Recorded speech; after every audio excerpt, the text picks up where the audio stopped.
Assalamualaikum warahmatullahi wabarakatuh.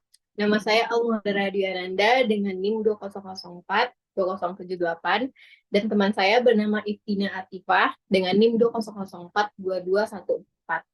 Baiklah, pada kesempatan kali ini kami akan coba mempresentasikan salah satu materi mata kuliah manajemen risiko dan kebencanaan, yaitu mengenai tentang strategi manajemen kebencanaan di Indonesia. Baiklah, langsung saja kita masuk ke yang pertama, konsep manajemen bencana.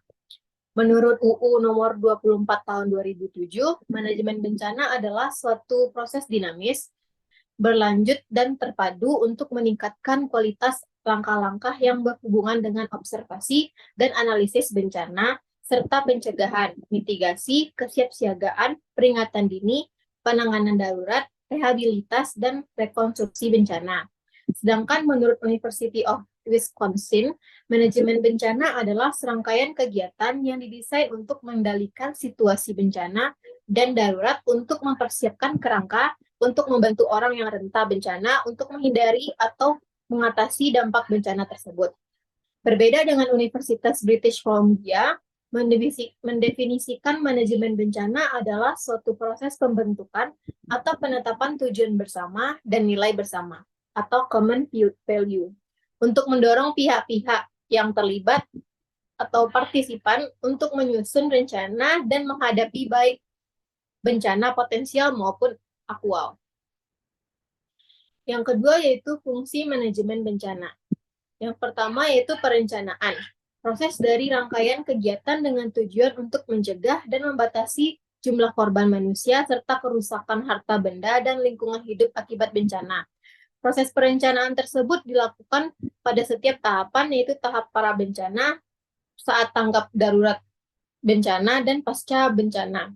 Yang kedua yaitu pengorganisasian. Proses dan rangkaian kegiatan dalam pembagian tugas untuk penanganan bencana.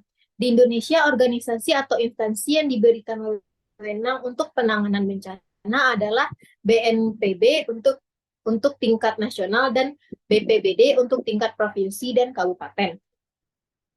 Yang ketiga, pelaksanaan. Merealisasikan semua perencanaan penanganan bencana yang sudah dibuat dengan menggerakkan semua anggota kelompok yang sudah diberi tugas dan wewenang masing-masing seperti BNPB, BPBD, dan instansi terkait. Yang keempat, evaluasi. Yaitu mengukur apakah kegiatan-kegiatan yang telah dilaksanakan sudah berjalan sesuai dengan rencana. Jika ada kegiatan yang belum sesuai dengan rencana, maka bisa dilakukan tindakan perbaikan. Selanjutnya yaitu tahapan manajemen bencana. Yang pertama yaitu tahap pra-bencana. Yang pertama pencegahan atau prevention. Contoh kegiatan pencegahan diantaranya melarang pembakaran hutan dalam perladangan, melarang penambahan batu di daerah curam, melarang membuang sampah sembarangan, dan lain sebagainya. Yang kedua yaitu mitigasi bencana atau mitigation. Mitigasi adalah serangkaian upaya yang dilakukan untuk mengurangi risiko bencana baik melalui pembangunan fisik maupun penyadaran dan peningkatan kemampuan menghadapi ancaman bencana. Kegiatan mitigasi ini dapat dilakukan melalui pelaksanaan penataan ruang, pengaturan pembangunan infrastruktur, tata bangunan, dan penyelenggara pendidikan, penyuluh, pelatihan baik secara konvensional maupun modern. Yang ketiga, kesiapsiagaan atau preparedness. Kesiapsiagaan adalah serangkaian kegiatan yang dilakukan untuk mengantisipasi bencana melalui pengorganisasian dan langkah yang tepat guna dan berdaya guna. Yang keempat yaitu peringatan dini atau early warning. Peringatan dini adalah serangkaian kegiatan pemberian peringatan sesegera mungkin pada masyarakat mengenai kemungkinan terjadinya bencana pada suatu tempat oleh lembaga yang berwenang, atau upaya untuk memberikan tanda peringatan bahwa bencana kemungkinan akan segera terjadi. Pemberian peringatan dini ini harus menjangkau masyarakat atau accessible, segera atau immediate, tegas, tidak membingungkan atau koheran, bersifat resmi atau official.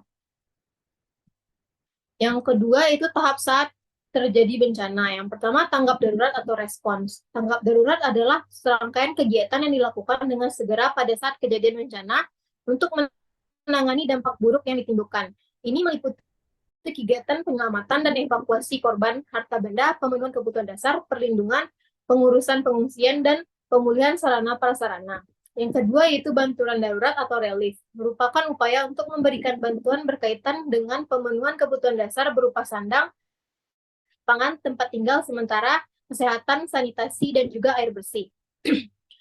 Yang ketiga yaitu tahap pasca bencana. Yang pertama yaitu pemulihan recovery. Pemulihan adalah rangkaian kegiatan untuk mengembalikan kondisi masyarakat dan lingkungan hidup yang terkena bencana dengan memfungsikan kembali kelembagaan, prasarana, dan sarana dengan melakukan upaya rehabilitas.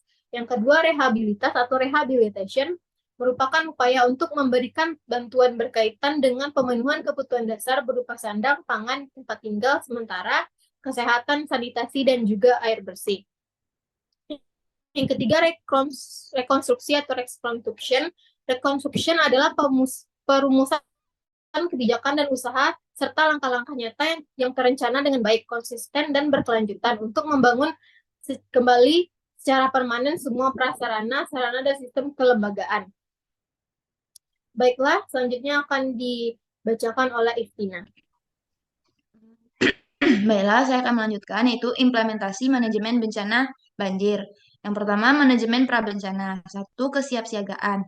A. Memperhatikan cuaca di sekitar tempat tinggal dan selalu membaca informasi dari berita cuaca. B. Mendengarkan alat sistem peringatan dini atau sirine, pengeras suara, kentongan, bel, dan lain-lain. C. Membuat rencana penanggulangan banjir bersama warga di sekitar tempat tinggal. D. Memastikan sungai, pantai, dan saluran-saluran air di sekitar tempat tinggal bebas dari sampah dan sedimentasi. Yang kedua yaitu deteksi dini. A. Mendeteksi banjir dengan telemetri. B. Mendeteksi banjir dengan sensor ultrasonik. Yang ketiga yaitu pencegahan. A. Membuat saluran air berupa terowongan saluran air di bawah tanah yang menjamin semua air hujan akan disalurkan menuju laut. B. Membuang sampah pada tempatnya dan baiknya untuk tidak mengotori selokan yang berpotensi menimbulkan banjir. Yang C. Rutin membersihkan saluran air dengan gotong royong sangat diperlukan. Untuk kebersihan bersama, adanya pasokan air akan menghambat apabila banyak tumbuhan yang ada di selokan air hanya akan menghambat saluran air saja. D. Mendirikan bangunan untuk pencegahan banjir. E. Menanam pohon. Menanam pohon sangat diperlukan untuk mencegah banjir karena akar akan menyerap air yang masuk ke dalam tumbuhan. F. Membuat lubang biopori yang tepat dan juga ramah akan lingkungan untuk mencegah banjir, yaitu dengan meningkatkan daya air yang meresap dan mengubah sampah organik menjadi pupuk kompos.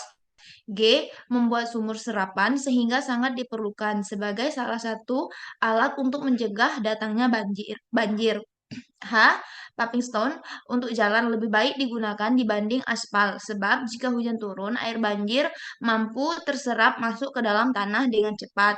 I. Yaitu melestarikan hutan. 4. Mitigasi. A. Adanya pengawasan penggunaan lahan dan perencanaan lokasi untuk mendapatkan fasilitas vital yang rentan terhadap banjir pada daerah yang aman. B. Pembangunan tembok, penahan, dan tanggul di sepanjang sungai. Tembok laut sepanjang pantai yang rawan badai atau tsunami yang akan sangat membantu mengurangi resiko bencana banjir. C. Membuat bangunan yang bertingkat dan desain bangunannya disesuaikan agar aman saat banjir tiba. D. Pengaturan kecepatan aliran air permukaan dan daerah hulu dengan pembangunan bendungan atau waduk, reboisasi, dan pembangunan sistem resapan air. E. Adanya pelatihan tentang kewaspadaan banjir, seperti cara penyimpanan atau pengudangan perbekalan, dan tempat istirahat yang aman saat banjir. F. Perlunya persiapan evakuasi saat bencana banjir tiba, seperti perahu dan alat-alat penyelamatan lainnya. Manajemen saat bencana. Yang pertama yaitu tanggap darurat. A. Tidak berjalan di sekitar saluran air agar tidak terseret arus banjir. B. Saat banjir, hendaknya mematikan aliran listrik di dalam rumah atau juga bisa dengan menghubungi PLN untuk mematikan aliran listrik di wilayah yang terkena banjir. C. Saat genangan air masih memungkinkan untuk dilewati warga, harus segera mengungsi ke daerah aman atau pergi ke posko banjir. D. Warga hendaknya juga segera mengamankan barang-barang berharga ke tempat yang lebih tinggi. E. Jika arus air semakin meninggi, hendaknya warga menghubungi instansi terkait dengan penanggulangan bencana agar dapat mengevakuasi korban untuk dibawa ke tempat yang lebih aman. F. Melakukan distribusi logistik untuk para pengungsi dan mendirikan posko-posko beserta dapur umum untuk memenuhi kebutuhan dasar para pengungsi. G. Mengirimkan tenaga medis dan obat-obatan ke posko-posko pengungsian. H. Menyiapkan air bersih untuk menghindari terjangkitnya penyakit diare pada pengungsi. I. Jika genangan air sudah tidak tinggi lagi, warga sebaiknya segera membersihkan rumah dengan antiseptik. Yang kedua yaitu bantuan darurat. Bantuan darurat dapat diberikan seperti selimut, pakaian layak pakai, WC, tempat tinggal sementara, air bersih, serta makanan yang sehat, baik yang sudah matang maupun belum matang. Selain itu, bantuan darurat yang dapat dilakukan oleh masyarakat berupa partisipasi dalam bentuk buah pikiran, tenaga, harta benda, keterampilan, dan kemahiran, serta partisipasi sosial. Akan tetapi, partisipasi yang dominan dilakukan oleh masyarakat adalah partisipasi tenaga dan partisipasi sosial. Selanjutnya yaitu manajemen pasca bencana. Satu, pemulihan. Kegiatan pemulihan kondisi kesehatan masyarakat terkena dampak bencana sebagaimana dimaksud dilakukan melalui A. Membantu perawatan lanjut korban bencana yang sakit dan mengalami luka. B. Menyediakan obat-obatan. C. Menyediakan peralatan kesehatan. D. Menyediakan tenaga medis dan paramedis. Dan E. Memfungsikan kembali sistem pelayanan kesehatan, termasuk sistem rujukan.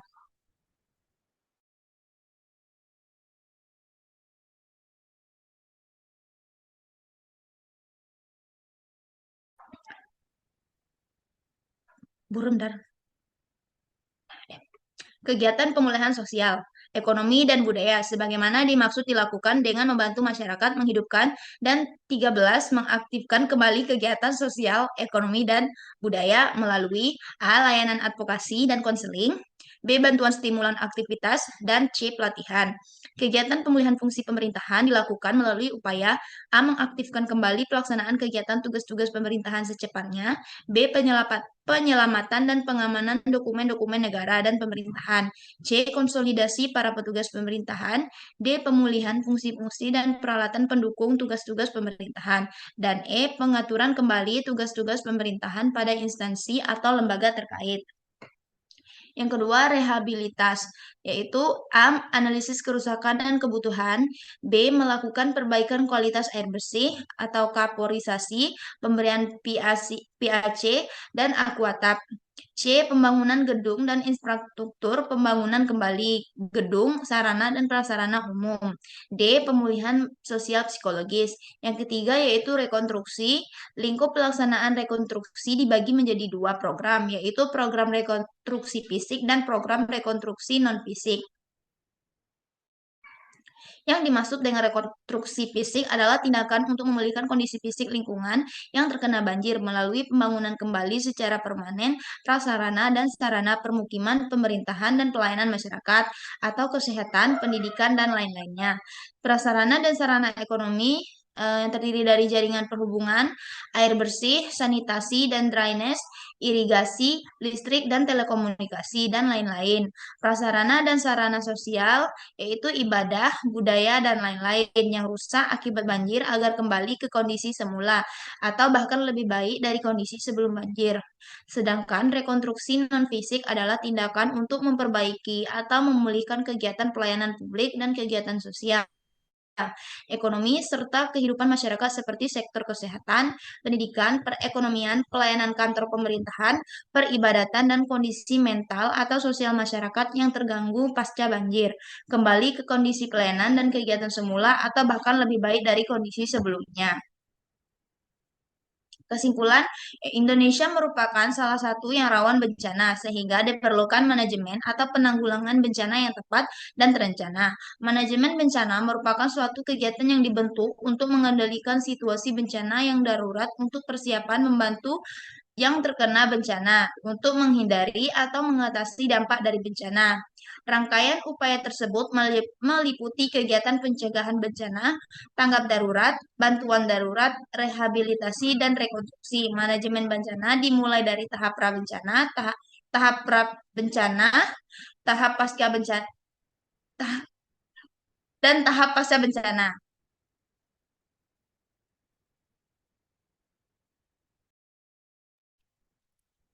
Baiklah, sekian dari presentasi dari kami. Mohon maaf apabila ada kesalahan. Wabillahi taufiq wal hidayah. Wassalamualaikum warahmatullahi wabarakatuh.